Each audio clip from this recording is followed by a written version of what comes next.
اما دکتر کاوه مدنی همونطور که عرض کردم در چرخ امروز با ما هستن، امشب با ما هستن. خیلی خوش آمدید. امروز امشب البته شما که همش در سفر هستید فکر کنم روز و شباتون هم قاطی میشه دیگه تقریبا.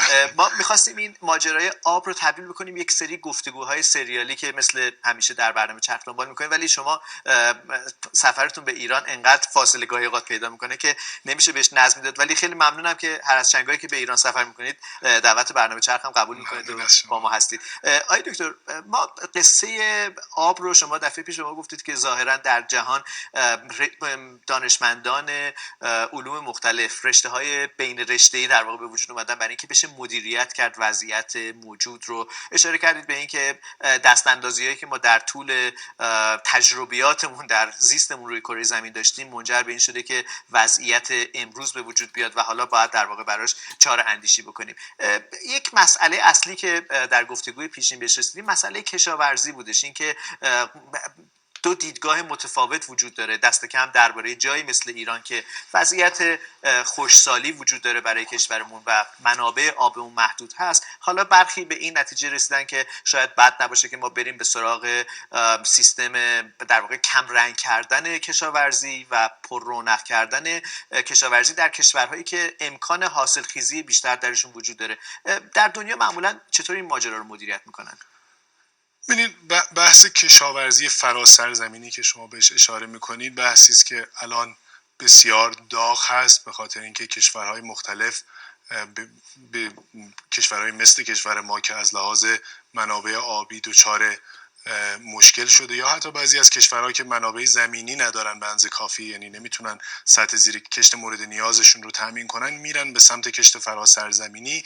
و ایده در واقع این هست که بریم به جای اینکه در کشوری گرم و خشک بیایم سعی کنیم کشاورزی بکنیم که باید بابت اون آبیاری بکنیم و منابع آب رو از بین ببریم، بریم در کشورهای فرض بکنیم در بعضی کشورهای آفریقایی که کشت دیم میشه به راحتی انجام داد، بریم از منابع آبی اونا استفاده کنیم، از سرزمین‌های اونا استفاده کنیم و محصولات رو تامین بکنیم.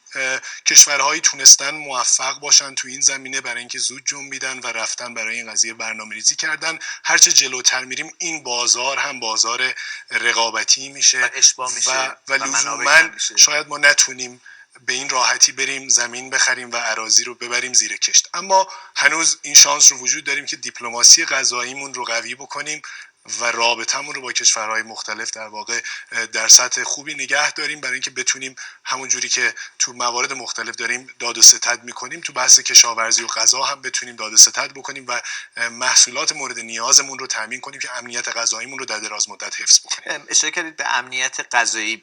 ما پیشتر واژه خودکفایی غذایی رو داشتیم، ولی ظاهرا در جهان جدید این واژه در طی دگردیسی خودش تبدیل شده به امنیت غذایی. این دو تا چه تفاوتی با هم دارن؟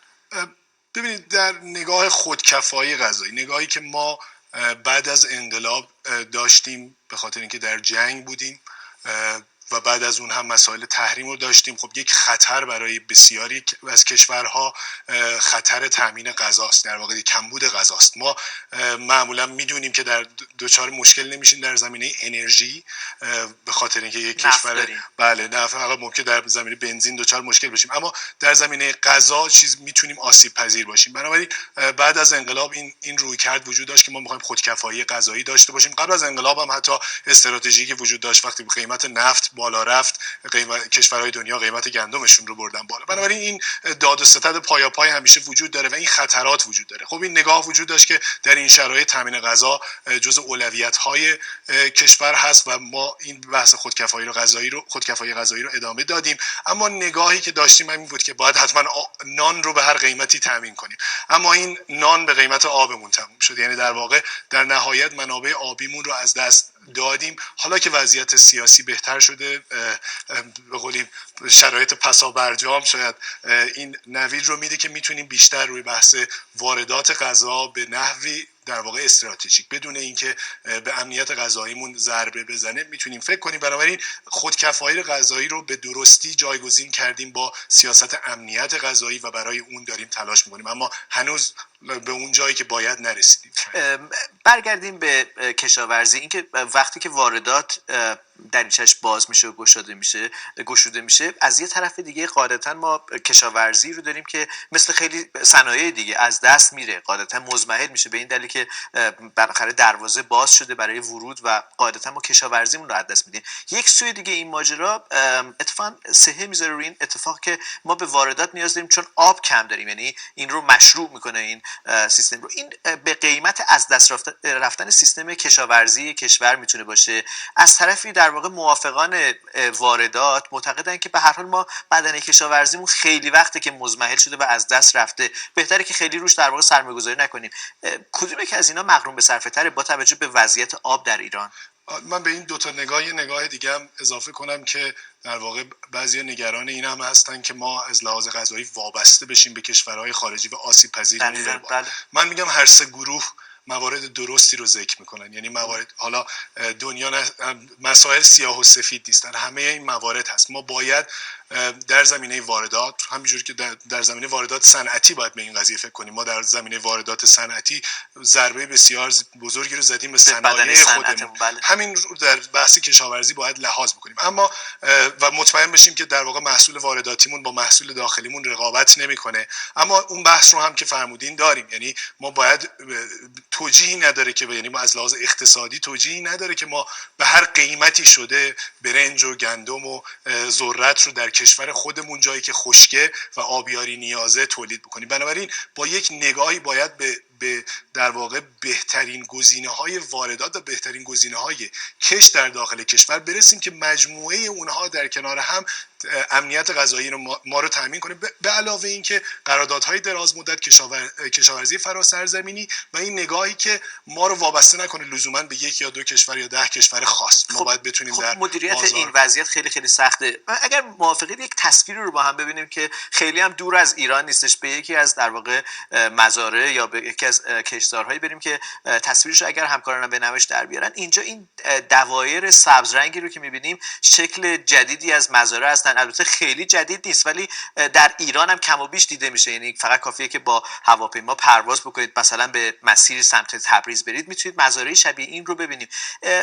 این تصویر هوایی که یک تصویر ماهواره‌ای هست که ناسا اخیراً منتشر کرده، درش در واقع داره به ما پیغام میده راجع به دگرگون شدن مزارع، دگرگون شدن شیوه کشت در کشاورزی کنونی. آیا دکتر اینها قاعدتا به این دلیل که شما شیوه آبیاریتون رو جوری کردید که بشه شیوه آبیاری سیاری رو ایجاد بکنید با در واقع یک فضای مدرن‌تری نسبت به کشاورزی دم یا کشاورزی که باید آب رو میبستن به زمین که زمین زیر کشت در واقع بتونه آبیاری کافی انجام بشه. در دنیا یا در سیستم کشاورزی داخلی ما کم و بیش ما چیزی تحت عنوان فناوری جدید نمیبینیم، شرایطی رو نمیبینیم که مغروم به صرفه باشه. حقیقت ماجرا رو میخوایم بهش دست پیدا بکنیم. به نظر میرسه که کشاورزای ما نسل جدیدی درشون متولد نشده که آنقدر باسواد باشن یا آنقدر پرمیل باشن که کشاورزی مدرن رو بخوان جایگزین بکنن، یعنی فرزندانشون رو ترجیح میدن که بیشتر وارد حوزه خارج از حوزه کشاورزی بشن. با همه این پیکره‌ای که داریم از وضعیت آب میبینیم، بیمیلی افراد میبینیم در موضوع کشاورزی، میشه در واقع این رو مدیریتش کرد. 90% آب گفته میشه که برای کشاورزی داره مصرف میشه. از آبهایی که در ایران داره مصرف میشه میگن 90%. حالا کاری ندارم که یه عده موافقین و مخالفین، برخی معتقدن که وزارت نیروی آماری میده، وزارت کشاورزی آمار دیگه میده، ولی به هر حال این عدد زیادی هستش. 90% مصرف آب کشور برای کشاورزی، مزارعمون مدرن نشده یا نمیتونه بشه، به نظر یه سد خیلی بزرگ میادش و کشاورزان هم خیلی نسلشون تغییر پیدا نکرده، یعنی واگذار نکردن به فرزندشون. با این چشم انداز میشه در واقع امیدوار بود که آب رو حفظ کرد و کشاورزی رو هم. خب این سوال سختی است. امیدوار میشه بود و بشر نشون داده در گذشته که همیشه یه سری بحران ها و شرایط سخت رو نیاز داشته برای اینکه تغییر رویه بده. یعنی ما همیشه مثال میزنیم کشوری مثل هلند که در مدیریت آب و در واقع سیل جزو پیشروان دنیاست، به خاطر اینکه همیشه سیل داشته، به خاطر اینکه فجایع زیادی در این زمینه داشته، تونسته به این جایگاه برسه. یا کشور ژاپن که امروز جزو بهترین مدیران از بخش زلزله هست. پس میشه امید داشت که ما تغییر رویه بدیم. حداقل مثلا مثال میزنم، ما در نگاهمون به سدسازی تغییری دادیم. حالا البته به نظر من از اون ور بوم افتادیم، یعنی یک زمان مخالف هستن. همون یک زمانی سد بود راهکار، تنها راهکار و تنها راه حل خشکسالی و کمبود آب و بحران آب، الان شد دشمن سرزمین ما. نه، سد هم مثل تکنولوژی‌های دیگه و راه حل‌های دیگه میتونه مزایا داشته باشه، میتونه معایب داشته باشه. موبایلمون هم ما اگه بد استفاده کنیم میتونه مخرب باشه. آنتی بیوتیک کل دنیا رو از خیلی از بیماری‌ها نجات داده و ما به نگاه کنیم ایرانی‌ها در مصرف آنتی بیوتیک جزء در واقع پیشروان دنیا هستن. خب بس ما اگر صد زده شدیم و صد زدگیمون بد بوده و این مسائل رو ایجاد کرده، ما میتونیم امیدوار باشیم به شرطی که این نگاه رو عوض بکنیم. ببینید چگونه میشه ما نگاهمون، اگر من نگاهم امنیت آبی باشه به عنوان متولی آب در کشور، وزارت نیرو، شما نگاهتون نگاه امنیت غذایی باشه به عنوان جهاد کشاورزی، ما هیچ موقع نمیتونیم به یک راه حل مشترکی برسیم. باز میریم همون بحث مدیریت مشترک و تصمیم گیری‌های بین رشته‌ای. ما باید بپذیریم که در کشوری که امنیت غذایی نباشه امنیت انسانی نیست، اگر امنیت آبی نباشه هم امنیت انسانی نیست، اگر امنیت اجتماعی سیاسی هم نباشه امنیت انسانی نیست. امنیت انسانی است که هدف اصلی ماست. پس برای تامین اون امنیت باید بالانسی برقرار کنیم بین این اهداف متفاوت و شاید در بعضی موارد متناقض.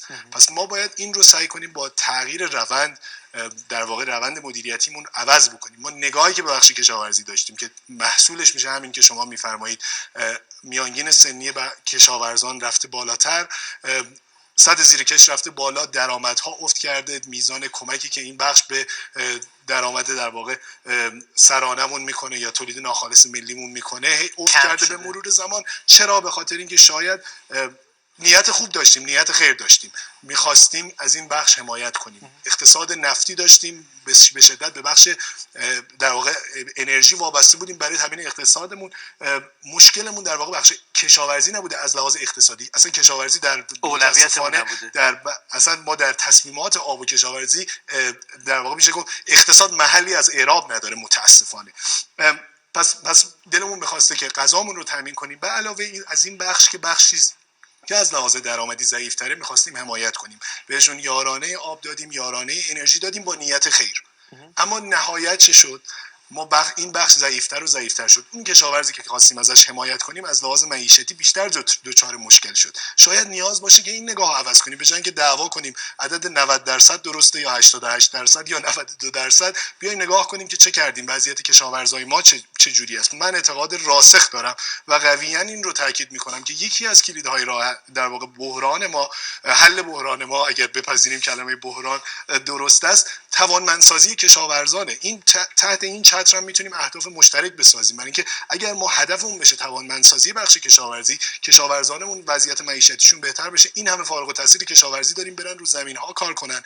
افراد در واقع کشاورزی خانوادگی از بین رفته، برای اینکه آرزوی من کشاورز اینه که بچه‌م بره شهر حتی تو بخش خدمات کار کنه اما کشاورز نشه مثل من. این فاجعه است. این رو باید ما این نگاه رو عوض کنیم. اما اینم متوجه باشیم بله 90%، حالا عدد اگر درست نباشه، اگر 85% باشه فرقی نمیکنه. در کشوری هستیم که در واقع خشکه و نیمه خشکه. در این کشور میخوایم آبیاری کنیم. هر جا هم که من عرض کردم اون دفعه، هر جا که آبیاری کنیم آب از بین میره، آب تموم میشه. بنابراین بس نمیتونیم دیوانه‌وار افسار گسیخته و بدون در واقع هیچ مدیریت و محدودیتی ما هر کشاورزی به کشاورزی و تولید ادامه بدیم. اگر بدیم که دادیم، همین میشه وضعیت. نه منابع آب زیرزمینیمون افت میکنن، حتی یارانه‌ای که هر سال باید بدیم در بخش کشاورزی در واقع به بخش انرژی، چون انرژی که نیاز داریم برای پمپاژ هم حتی میره بالاتر، در واقع هزینه‌های دولت حتی میره بالاتر و بالاتر و کشاورزای ما متاسفانه بیشتر افت میکنه وضعیت معیشتیشون. و آیا دنیا در واقع برای این موارد راه حل‌هایی داشته که یعنی امتحان شده باشه و نتیجه گرفته باشیم؟ ببینید، حالا اولا که ما باید بفهمیم که و یاد بگیریم که مسائل لزوما قابل انتقال نیستن، برای اینکه شرایط بومی خودمون رو داریم. اما اگر فرض بکنیم بعضی از کشورها رو بیایم مقایسه کنیم، بیایم ببینیم استرالیایی که وضعیت مشابه داره کشاورزی میکنه چگونه کار کرده، اسپانیا چه کار کرده، آفریقای جنوبی، مکزیک و مثلا کالیفرنیا چه کار کردن. کالیفرنیایی که 4 سال خشکسالی رو تجربه کرده چقدر در بخش کشاورزی ضربه خورده، امسال درآمدش هم رفته بالا. این بخش چرا اینجوری بوده؟ به خاطر اینکه کشاورزی حرفه‌ای بوده، اقتصادی بوده و کشاورزی مدرن بوده. ما نیاز داریم کشاورزیمون رو صنعتی کنیم، مدرن کنیم، اما یادمون باشه در نهایت ما کشورمون میتونه از این قضیه سود ببره که یواش یواش بریم به سمت صنعتی شدن، شغل‌های جایگزین تامین کنیم، کشاورزان ما برن به اون سمت، بخش کشاورزی کوچکتر بشه و ما در واقع میزان اون ریالی که بابت هر قطره آب به دست میاریم بیشتر و بیشتر بشه. اون ریال تو بخش صنعت بهتر میشه گیر آورد تا بخش کشاورزی. بسیار خوب، خیلی متشکرم از دکتر کاوه مدنی. این بحث رو به فراخور در واقع زمانی که در چرخ وجود داشته باشه و آقای دکتر مدنی هم فرصت داشته باشن در ایران باشن حتما ادامه خواهیم داد.